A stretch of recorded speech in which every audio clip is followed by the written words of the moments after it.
Welcome back to my channel. This is Nikki of Nikki's Homemade Crafts. In order to crochet the football, you're going to need mini keys from Premiere. It is a number 2 yarn. I'm using here brunette, which is brown, and white. However, we're making a regular football with white lines that are not all the way around. If you look it up online, you will see that the official ones, there's 2 official ones. One where the white line is only halfway around, not all the way around. And the other one would be the NFL football, which does not have any white lines and is more of a reddish brown than a brown.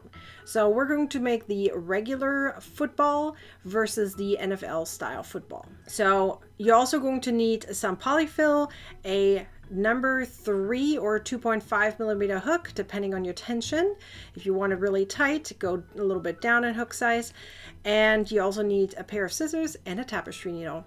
So let's get started. Start with a magic ring and pull up a loop and make 1 chain. That chain is not counted as a stitch. It simply holds your loop together. So even if I let go, that loop stays in place.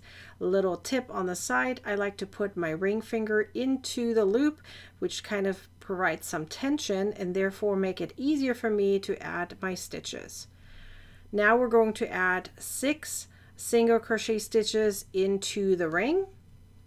Then you're going to take your yarn end and you're going to pull to close up the hole. Use a stitch marker as we're going in continuous rounds.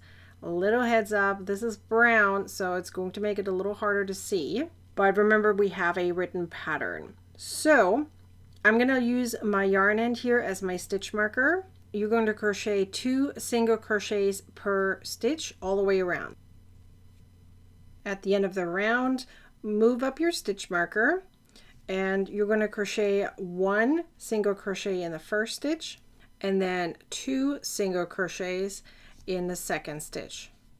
Now you're going to repeat that pattern all the way around. So 1 single crochet, then 2 single crochets. At the very last stitch, you're going to switch colors. I made a slip knot here with my white and I'm going to pull it through. I like to weave in my yarn here at the same time, which is what I'm going to do. And I'm going to carry my brown with me because I'm going to pick it back up later. You could drop it and pick it up, but I like to just weave it in. It's just a little bit at the same time. In the next round, it's just going to be 1 single crochet per stitch. So we're going to have half of the round in white and the other half in brown. So that means because we have 18 stitches, we're going to have 9 stitches in white. So as you can see here, I am going to carry my white with me and my brown as well.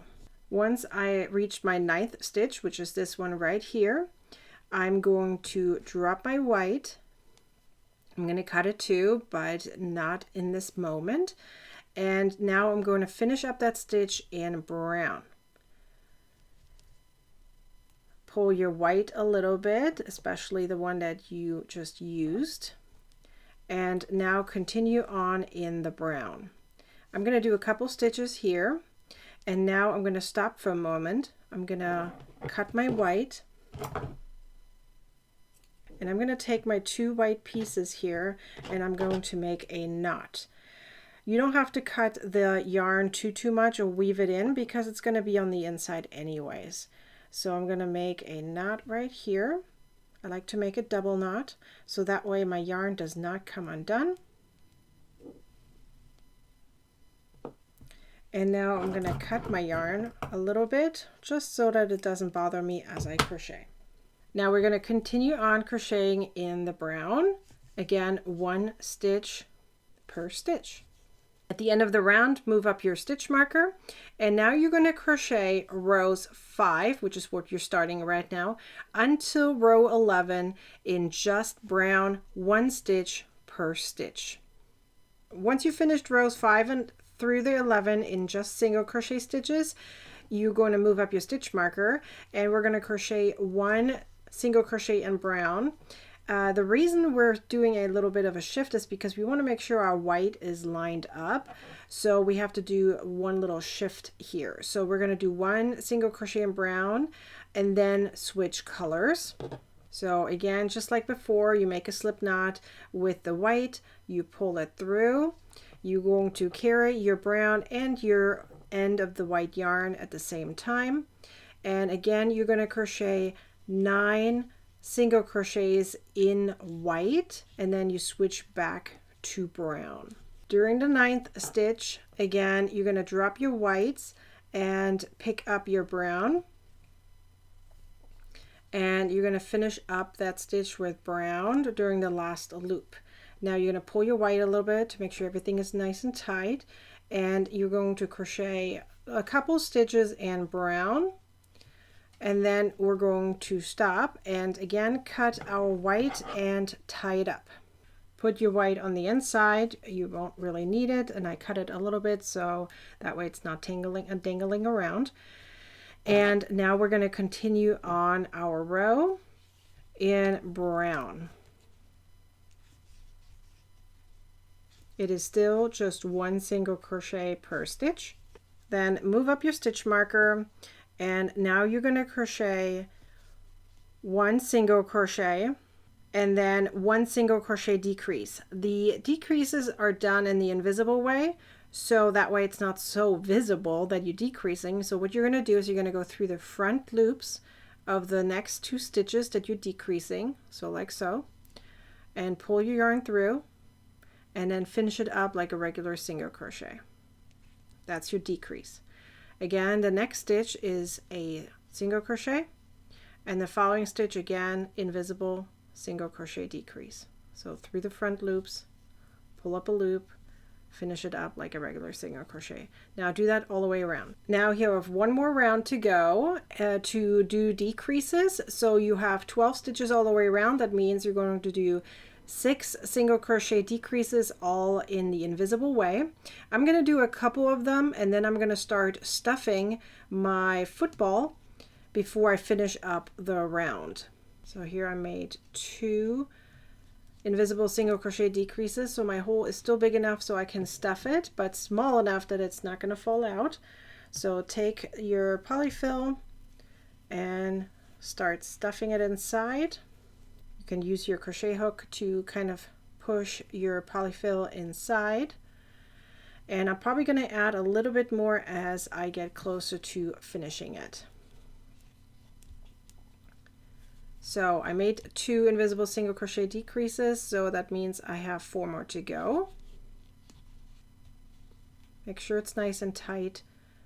You don't want loose stitches at the very end. So keep your loop close to your crochet hook head. That way everything is nice and tight. Now I'm going to add a little bit more stuffing, and I'm using the back of my crochet hook to help me push it in. Once you're satisfied, you're going to pull out your yarn, and you're going to use your needle, and you're going to go all the way around through the front loops of your stitches. Just weave it through, so there should be 6 of them. So weave through all 6 and then pull to close up the hole. Whatever stuffing is hanging out, you can either pull it or cut it. You know, because it's white, it can be visible. So pull it nicely closed and then make a knot somewhere. A small knot, of course. And then weave in your ends. I like to weave it in such that I go through my piece, but then I go back where it came from, exactly the same stitch, and then go out somewhere else, and then do it one more time. Now we're almost done. Now we just have to add the white lines here in the center. So take your football and make sure everything is kind of aligned the way you want to. And you're going to go in right in the center of where the white lines are. So you have 9 pieces, so right where number 5 is. So 1, 2, 3, 4, 5. This is the center right here. So go through and then come back out right on the other side where number 5 is. So 1, 2, 3, 4, 5. So let your stitches guide you there a little bit. Let it hang out, that's fine. And then go in one more time and then come out on the side there a little bit right next to it, because now we're going to add the little lines. So we have one center line and then just go back and forth and just add a few of them.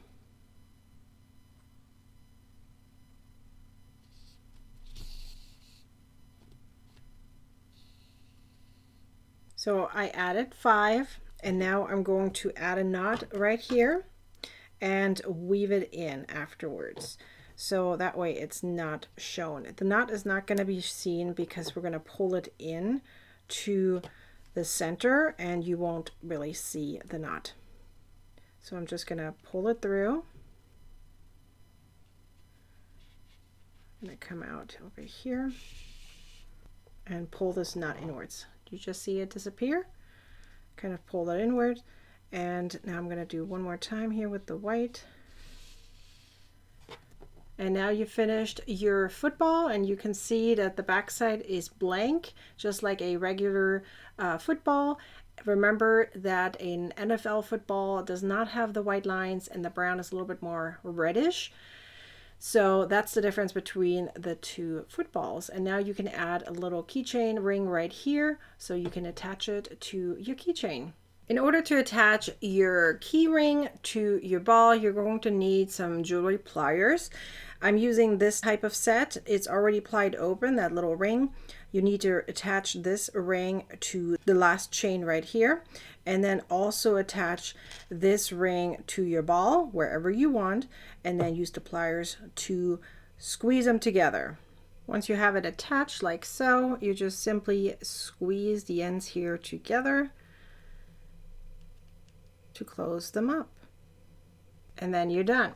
You can use this for any ball. You can use any keychain ring that you like. I prefer this one because the rings are going to be far enough away that it won't bother the ball too much, and it looks perfect. I just used the baseball here as an example, but you can do this, of course, for any of the balls. If you loved making this keychain, how about any of these other ones? We have a football, baseball, basketball, tennis ball, bowling ball, soccer ball, golf ball, a volleyball, and a pool 8 ball. You can get all of these patterns in my new printer-friendly, ad-free PDF called Sport Ball Keychains Made Easy, which includes a written instructions as well as videos for each of these balls. See the link down below in the description. Which one will you make next? Be sure to like, comment, and share this video.